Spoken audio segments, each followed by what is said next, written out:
So, Tim, please. Hello everyone, can you hear me in the back? Yes? Good. Okay, my name's Tim Goodall, I'm the parliamentary candidate for Leeds North West, and the main priority of my campaign is to save the NHS.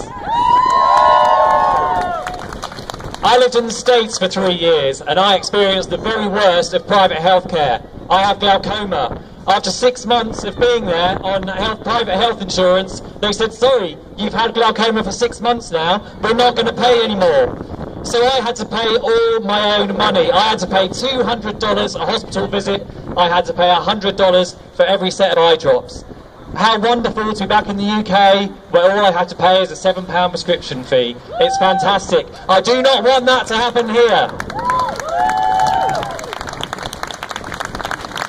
I was listening to the radio the other day. I don't know if anyone else heard this. I heard Lord Digby Jones. He said, the trouble with the public sector is that staff put themselves first. Whereas in the private sector, shareholders and therefore customers come first. Well, I've got something to say to that. Firstly, what is this obsession with the private sector?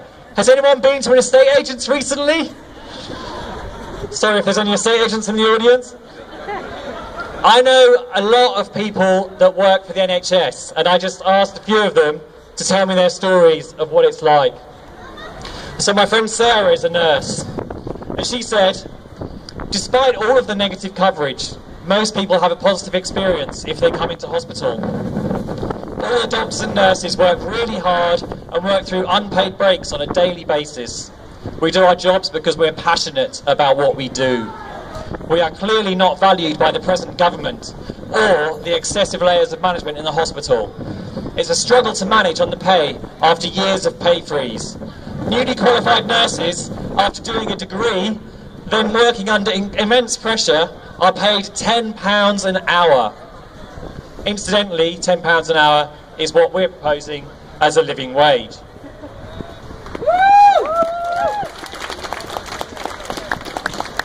My friend Dave is a consultant in an accident emergency department, and I have endless gratitude for him doing that.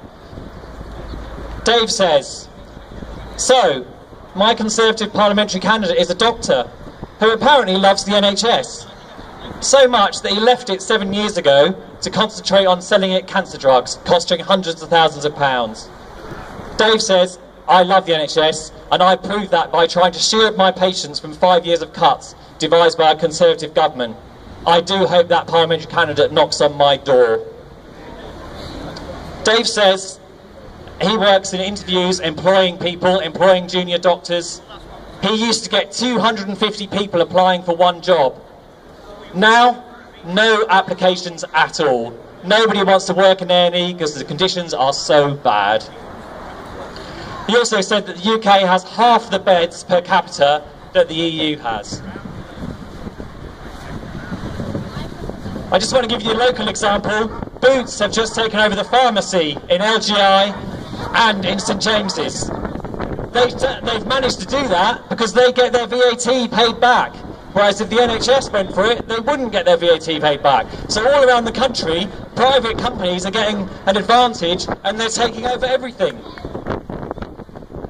Has anyone here ever had a competency-based interview? Anyone know what I'm talking about? A competency-based interview is one where they judge what you've done in the past to look at what you're going to do in the future.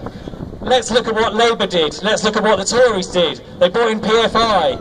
What was it? £11 billion is what we've got out of PFI, but it's going to cost £79 billion. Let's look at that record and think, do we really want those people in government? Let's look at the Tories bringing in the Health and Social Care Act. Past behaviour doesn't show they're going to do anything good in the future.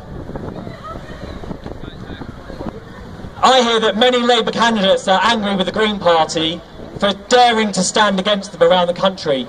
Well, you know what? I'm angry for the Labour leadership for not standing up for the NHS.